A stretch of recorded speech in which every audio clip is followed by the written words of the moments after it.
All right, this is John Reed. I've got Julien Delvat in his SAP Mentor garb. What's up? Yeah, I'm rocking it, but I'm disappointed. It's on the audio now, so. I know. I'm going to have to get a picture of you so people can see what I'm talking about here. We are at the tail end of SAP Controlling 2015, and there's some very interesting issues going on at this show around predictive and around the future of analytics that are not totally SAP related. So we're going to start with those, and then we're going to dig in a little further to some SAP topics. But I think what's interesting for folks to understand is that controlling in SAP used to be a little more, it was important, but it didn't change a whole lot year to year. And now, with all the emphasis not only on SAP's on S/4HANA, but with all the emphasis on predictive and big data and the Internet of Things, this is really becoming a big topic. Yes, and I think that what we've seen changing is really for people to start moving away from just data collection and manipulation and trying to move into really the data analytics, right? Right. So with better tools, they were able now to not just look in the past and in the rearview mirror, but try to look at today and hopefully in the future. So I think it's very interesting to see this shift over the last 4 years of the conference, going from very transactional operational issues to now, well, let's talk about this vision, this simple finance, and those new analytical tools. So, yeah, it's a very interesting start and discussion there. So what is your take on predictive in general? Because it's one of the hugely hyped phrases in the IT world. Do you think it's possible for people to get a business result out of that? And if so, how would they go about that? Yes, it's a very interesting question. And during the panel, there were some questions and comments about it. I believe, you mentioned hyped. There was this article from the New York Times about those professions that might be replaced by robots. And if you type your profession, you'll see your likelihood. Right. So I'm sorry to break the news, but accountants are going to be replaced by robots by 2017 or 2020 or something like that. Really, it's coming right up. Yeah, it's tomorrow, right? So better get ready there.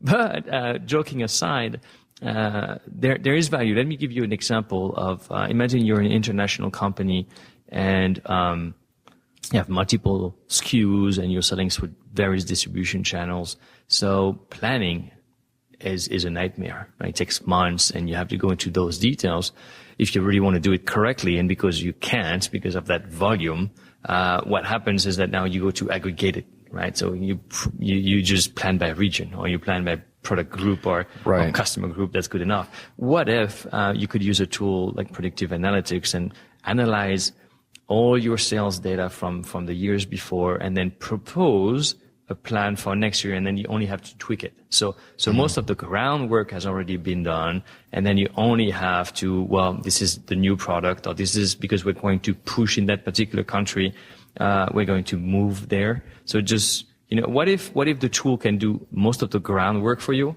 and then you only have now to add value as opposed to crunch numbers, and then the number you got is just what you get.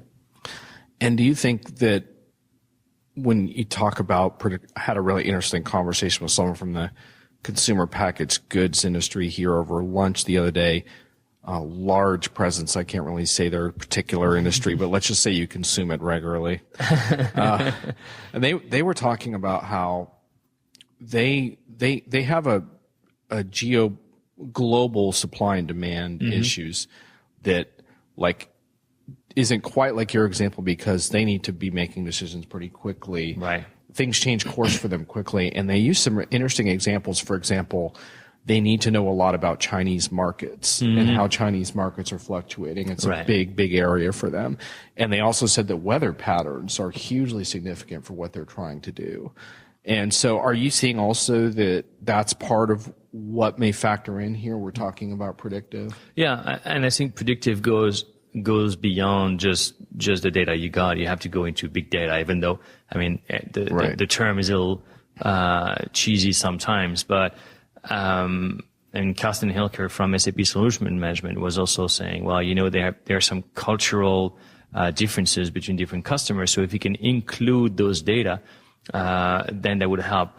We had examples. We have a presence here from Brazil. So that was also very interesting to see, well, currency is fluctuating. And if we could help a little bit as of today and tomorrow. And so not just like way next year, but making decisions today is very important. And I think the tools are also doing that to help you making decisions. Examples we saw from SAP demonstrations were really having smart systems, I would say, where when you have a problem, and not just identifying the problem is the key, but what decisions can you make? And they were also like ranking decisions for like shipment is breaking, what are you going to do? So I think we should be able to use predictive in analytics, but also in operations. And that's really the next step where it makes a lot of sense. We can get value there. Right. And that seems to be the way, when you talked about smart systems, that seems to be the way of coping with this deluge of data. Because to be honest with you, a lot of the customers here that I talk with, they seemed like they were still struggling with data overload and quality of data and stuff like that. And when you talk to them about bringing in external sources of data, they're like, oh shit, Yeah. It's like, I've got enough to deal with already. But if they had solutions that help them to surface maybe the problem areas or the exceptions or the things that require human intervention, maybe they'd be more interested. Yes, and I think that the key word in what you said is exception. Let the robot handle the common, right? It's like you receive an invoice and it's exactly the same amount as you expected. Well, why do you need somebody to check it? Right. And then now focus on the exceptions. Why is it that, I think somebody was saying, well, electricity consumption doubled. So what happened there? So to manage by exception and then use those external data to then predict or do something about it.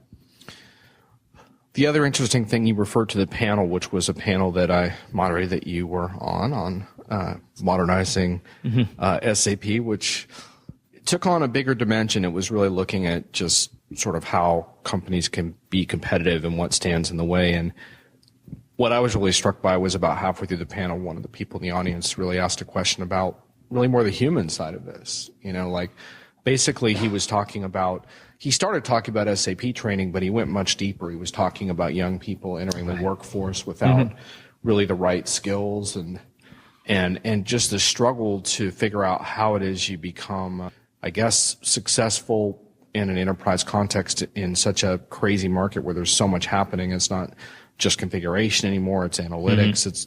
And then back to change management a little bit in the discussion as well, in terms of just managing change being a real big factor. And our keynote speaker, Gary Kokins, yes, he also spoke about change management being a real imperative to a lot of like predictive scenarios. And so what are your thoughts on the human side of this? No, that's very interesting. And we've seen that trend as a consulting company where, the problem is not the system. I mean, we can make a change in a week and then, the solution is there.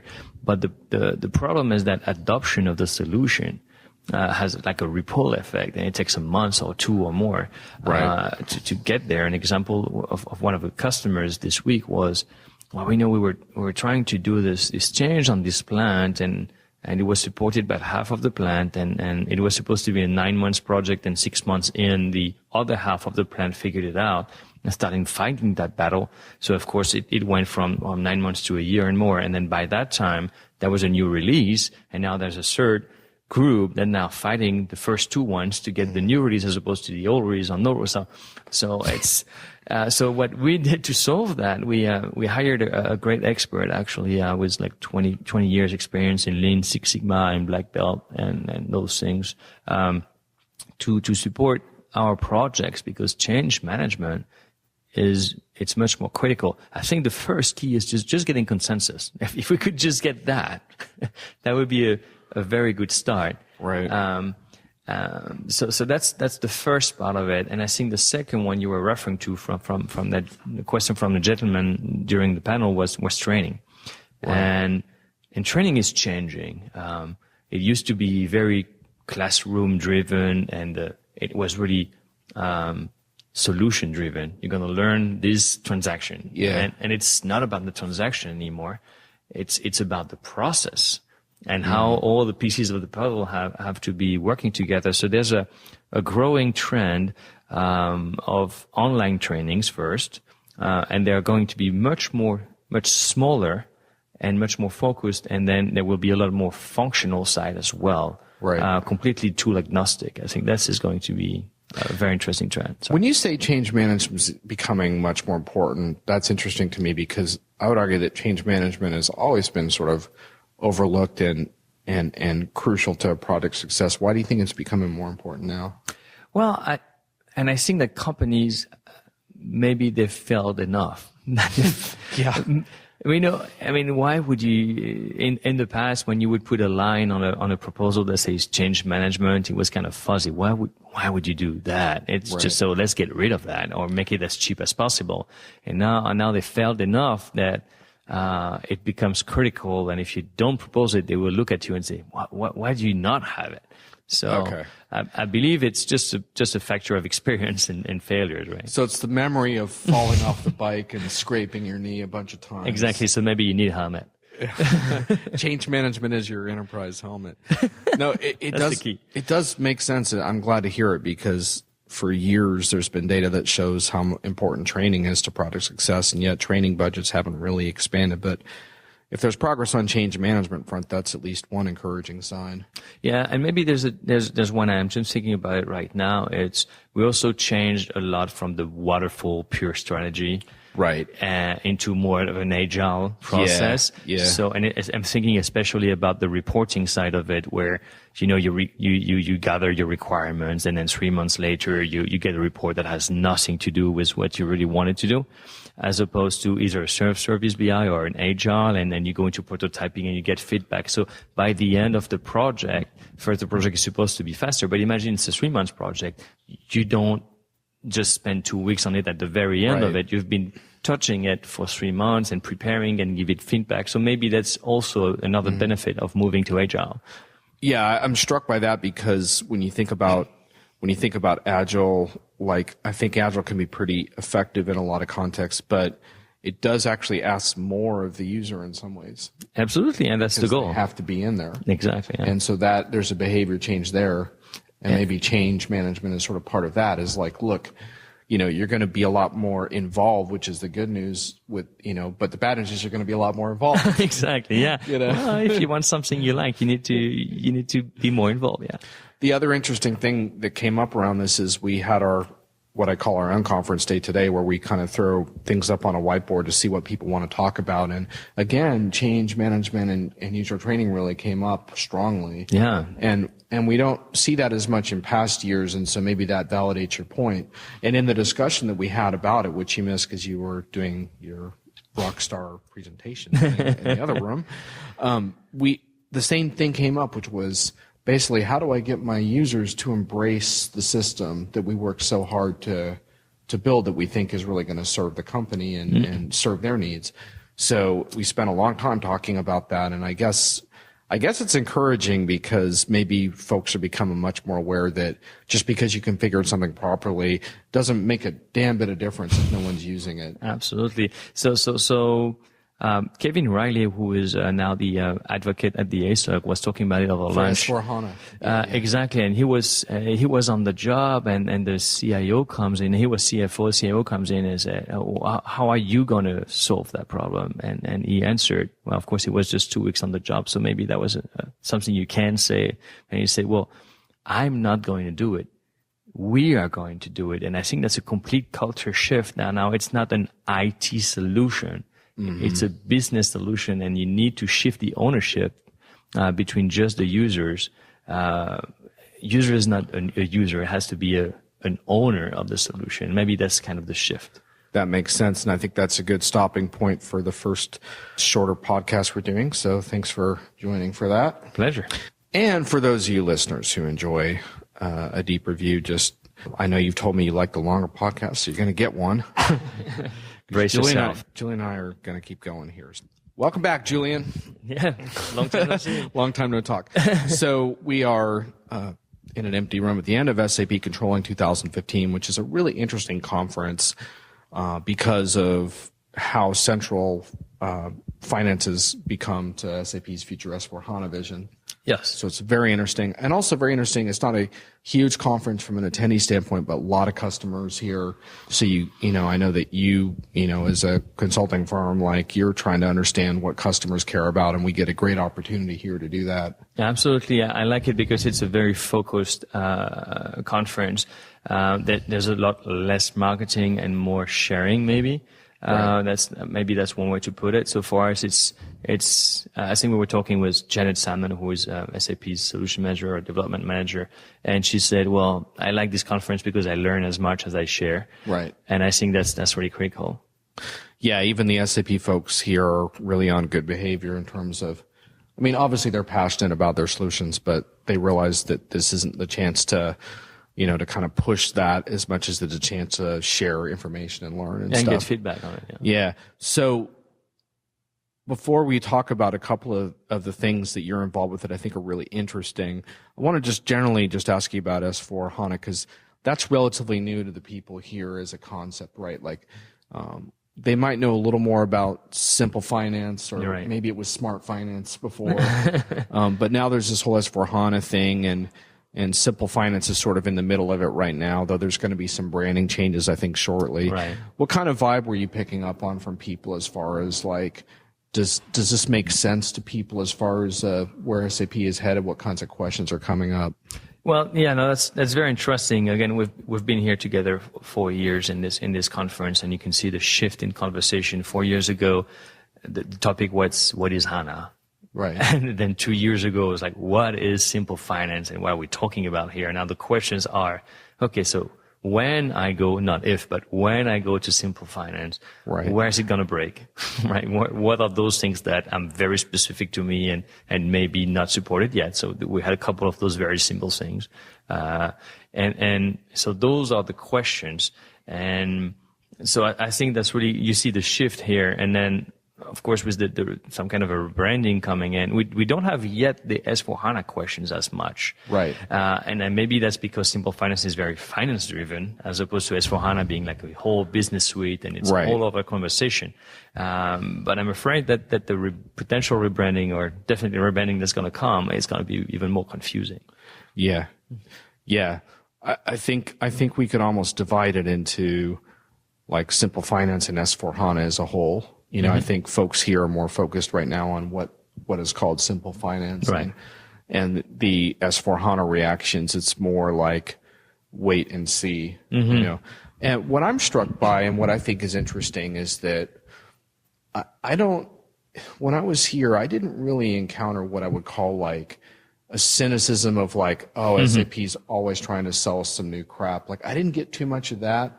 What I did get, though, I got the sense that folks are really starting to understand like what the value of simple finance can mean for their project, but that doesn't mean they're running out to get it right. Like, they got a lot of other things going on. There's a lot of competing budget priorities, and there's a lot of questions about timing and direction, and maybe some pressing issues they're trying to solve that are not about buying new software, but getting right. the most out of what they already have. That's sort of the vibe I was getting. Absolutely. And I think it may be coming from different things. The first one, as you said, is not really, they don't have the cynical, it's all just marketing, and maybe the reason is because it's not, because the only right. 2 people or 3 people this year from SAP are not pure salespeople. They're just saying, hey, we've been doing that. What do you think about it? As opposed to it's the greatest things we had since sliced bread, right? So that's one way.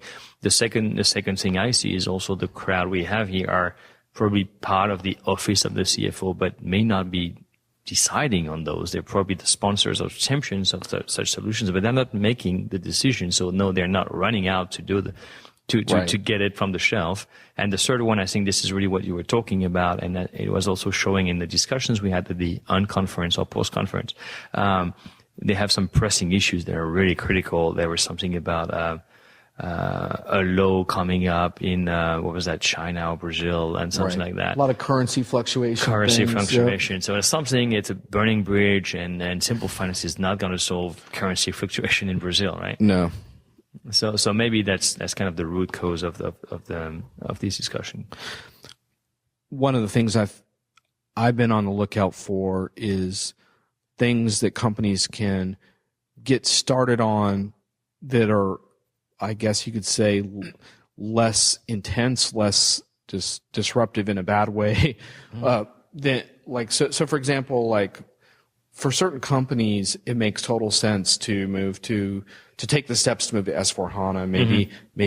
I mean, I've talked with customers. It's been everything from wanting to standardize globally with SAP, or their database contracts ending anyway, or there's all kinds of factors that could lead them down a road to a major project, and that's fine if that makes sense for them, and the business case is probably there if they have those factors.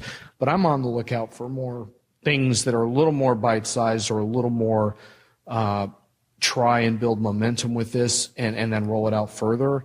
And one thing that I wasn't expecting, that I know you've been working on, and SAP seems to be picking up on some of your branding for it, is this concept of central finance. Right. Tell us about that. Well, to be fair, it's not my branding, it's SAP's branding. But yes, central finance I believe is very interesting. So if you are a large corporation that through historical reasons or technical reasons, you have more than one instance, and I think that's really the critical part. You have more than one instance, and you're trying to have a global view on anything from cash to risk to planning. So you have multiple instances. Now imagine you want to move to an S/4HANA platform, I guess. The first problem is going to be if you want to move to just one single instance, it's going to take forever, because just master data is so different from one to the other. So you would, I was talking to some companies, especially in the pharma business, when they do acquire constantly. So they say, well, we know we have only 50 instances and we're going to scale down to 40. So, and that's going to be only a 3 years project. Wow. It's like, well, what do you get after 3 years? Well, we get just lined up master data. So imagine that type of environment. Now, of course, you don't have to be that complicated. Right. But imagine you only have 2 or 3. Now, if you want to go to S/4HANA on 3 different instances, well, you have to upgrade 3 different systems. That means going to, potentially there were some discussions about, do you need to go to a new GL, classic GL, but let's keep that discussion. You have to upgrade to HANA on 3 different instances. Before that, you need to go to the right enhancement packages, and then you have the Fiori installed 3 times, and you still don't get that view across everybody. So another way to look at it is to have one central system, a new instance, where you install your S/4HANA system, and then you use SLT, SAP Landscape Transformation, to just get data at the transactional level from everywhere. And what you get from it is, first, you don't change anything, so change management. You don't change anything from your operational systems. You just replicate all your data to the new one, and you now get the view across everybody, at least from the financial side. You can use shared services, because now you can do AP, NR, AR across everybody. You know your cash position everywhere. You can do planning at that level, and it's real time. And even on the operational systems, because it's replicated to that system, and that system has Fiori app. Now you can get the Fiori app without ever changing your operational system. Right. So I think that's a better alternative. Now it's a special use case, but I think it's a very valid use case because it's not disruptive. Yeah, and it's what you might call a sidecar, in the sense that it is a sidecar, yeah. But at the same time, so the downside is you're investing in something a bit new, but the upside is the ramp up's got to be a lot faster than if you. Absolutely, yeah. Well, if you think about it, this is what we've been doing with BW, right? You collect data from 3 different systems, and then you have your reporting out of that. The problem is that it was just reporting, therefore you cannot do any transactional data. Now you could do transactions. So imagine your accounts payable, and now you can really say, well, I have promised to pay, or now you can retract back to the operation. So I think it's a supercharged version of it. So do you consider that a real-time system or near real-time? It could be real-time, because you enter an invoice in one system, it's automatically replicated to the central system at the transactional level. So it's as close to real-time as it makes sense, right? Do you think this is something where you see yourself, do you think you'll have customer products of your own in this area? Are you hoping to, or? Well, again, we're a consulting company and not really a product software company. And I think this is really, if we could solve that pain for a customer, that's already so much more. And then SAP is going to keep on developing there. So So I think talking again back to the change management, if we can get that solve such a pain for the customers, I think it's already a way better situation, and then we'll see from there what they need. So you could potentially, a firm like yours that has experts in this area could potentially play kind of an advisory and change management capacity. Yeah, absolutely. That's what we're trying to do. And potentially recommend a solution like that. Where SAP might get involved as well, or what have you. Yeah, absolutely. Yeah, well, that's a large scale type type of project. So I mean, we're 50 consultants, and that may go beyond that. Right. But may or may not. You can't spare all 50 consultants for one central finance project. Exactly. But I don't think it requires 50 consultants. To be fair, I think it's really something that's sizable. You were talking about bite size. I mean, we have one of our partners in South Africa is always saying, "How do you eat an elephant?" It's just like one bite at a time, right? This gets back to the thing I was saying yesterday when I was defining a modern SAP environment, and I said limited consulting, and you freaked out about the limited part because you're like, what about my livelihood?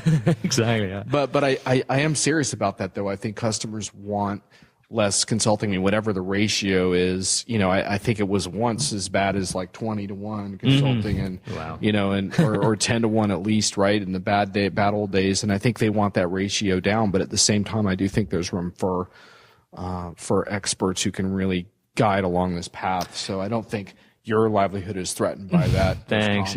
Well, at least from the New York Times stuff, the management consulting is way down, being replaced by robots. So the New York Times agrees with me. That's perfect. But yeah, I think the advisory role is really what needs to happen a lot more. So we're trusted advisors as opposed to more like a workforce type of thing. And that's partially because you don't necessarily recommend HANA or whatever. You recommend what solution works best. Yeah, absolutely. Yeah. So before we move on to that, I want to just ask you briefly. So I know this will vary by size of company, but when you talk about a central finance project, can it be like done in less than a year, you think? Or it's months. It's not years, it's months. Yeah. Okay. I mean, the experience has been for simple finance, not central finance, but for a simple finance system, companies like Florida Crystals has been sharing their experience at ASUG. Yeah. And it was really more weeks than months. So I believe they started in January, and they were ready for Sapphire, which is June. So, I assume they were already on Business Suite on HANA. I think they were already on, but so then the simple finance conversion was really just a technical just an add-on, right? Exactly. But to me, it's more weeks than years. Okay. That's really what you're talking about here. Okay. I want to shift gears and just talk to you about one other interesting thing that you've been working on. That I was actually in your session, though I was also writing an article, so I didn't hear everything. Multitasking. I was multitasking a little bit, but you've been working on a really interesting product called product lifecycle costing, and one of the things I think was really interesting was the customer and community collaboration that was involved in that solution. Tell us about that. Yeah, I believe that's a true success story of how ASUG and customer engagement can be really useful. So the idea is that in your current ERP system, once you want to do product costing, which is a complicated task, we were talking about it in the post-conference, it works. Let's say it works once you go to production. But anything before that, it's, let's say, challenging because master data is incomplete, because there's a lot of collaboration that's required. So in other words, if you're designing an elaborate product, it's very difficult to cost it inside an SAP system until it's actually ready out in the world somewhere. Exactly. Yeah. So that's the idea. So there's really two scenarios. One is called new product introduction or new product design. Think about the next version of Volkswagen cars that not going to be polluting. Oh, right. Funny, I just wrote about that yesterday. Exactly, yeah. Or quotation. So it's a fast-paced engineering to order, customized to order. So everything is different all the time. Right. Think about, your Nike shoes that are printing the way you want. Some of those very custom things, and not just for consumers, but also for B2B. So all that phase is complicated. So we realized that. And SAP tried in the past, and I was part of the development team to solve that problem. And that solution had some constraints, let's put it that way. So let's say, well, we want to do a new solution, but we want to do it right. And to do that, SAP started an influence group through the ASOC And as a chairman for managerial accounting at the ASUG, I was able to help and then try to get customers. So at the end, I think we had more than 30 customers giving their input over about 2 years. So from really the design thinking with post-it notes in Newtown Square and in Germany to prototypes and giving feedback on really mock-ups that had no programming behind it, not whatsoever, to now, well, some pre-releases, and it's going to be released in 2 or 3 weeks in Newtown Square. That's the official launch for the Financial Excellence Forum. And it's real now, so it's very exciting because it's really the product of collaboration between customers, experts, and SAP. So is it an SAP product then? It's a completely SAP standard product. I haven't done a single line of code in there. Right. I was just saying, yeah, I would do it that way, or would. But you could potentially be a part of an implementation on that type of scenario. Absolutely, yeah. For 2 different things. The first one being, the room is falling apart. Please hold. All right, well, it looks like we're about to lose our room, but we're towards the end of our discussion, so let's just see if we can get this. So, excuse me, sir. We're about 3 minutes from finishing our taping. Do you mind 3 minutes? Yeah, just 3 minutes? Thanks. So would you potentially implement on that solution? Yeah, so the idea is that now as a trusted advisor and that we've been working on the tool, we actually will have, I just got the confirmation this morning, we will have the first pilot customer and we'll be doing the consulting for them. And SAP's development team already mentioned that, we cannot cover all potential scenarios or integrations. So we will be also extending. And what is very interesting is that during the development process, we already embedded in here doors to extend. So we already have APIs that would allow to integrate to other tools like SRM and CRM, and improve the UI even. So it's very exciting to see that collaboration. So not only customer to SAP, but also partner to SAP and say, well, yeah, how can we help there? And I liked in your session that you were like, yeah, you don't need HANA for this. You don't, and so that was the funny challenge that I put on myself. You withheld the mention of HANA till the end of your session. Exactly. So out of an hour and 15 minutes, I was able to talk through the whole thing about an hour without mentioning HANA, which is a little challenge. But here's the idea. For a company who doesn't have HANA yet, and considering they will go somewhere, but they have a pressing problem with it. So the solution we're having is we can host the solution on Amazon or SAP or you name it. Yeah. There will be a HANA database behind it, but it doesn't matter. Right. It doesn't matter. It's not a HANA license for them, which is it's embedded in in the license of the tool. There's a runtime license on runtime HANA license, right? Which is and different. That's it. It's different, but it doesn't matter. It's just like it's the database performance we needed. Therefore, that's the choice. But you don't have to. Which is what I always felt HANA should ultimately be, is sort of like Intel Inside, right? Powered by HANA. You don't need to know about it. It just helps you from an outcome standpoint. Exactly. Yeah. That's what we technically need, but you don't have to. It's like, electric cars, you don't have to know exactly how it's done. Right. As long as you get the performance you're expecting. Yep. Well, Julien, we have a pretty hard stop because they're basically pulling down the room around us. Yeah, that's. Do you have a final thought, or are we done? Well, no. I'm. Thanks for the interview, and it's very exciting. I'm looking forward to coming back next year. Yeah. And continuing the conversation. Yeah, appreciate your thoughts. Thanks a lot for the time.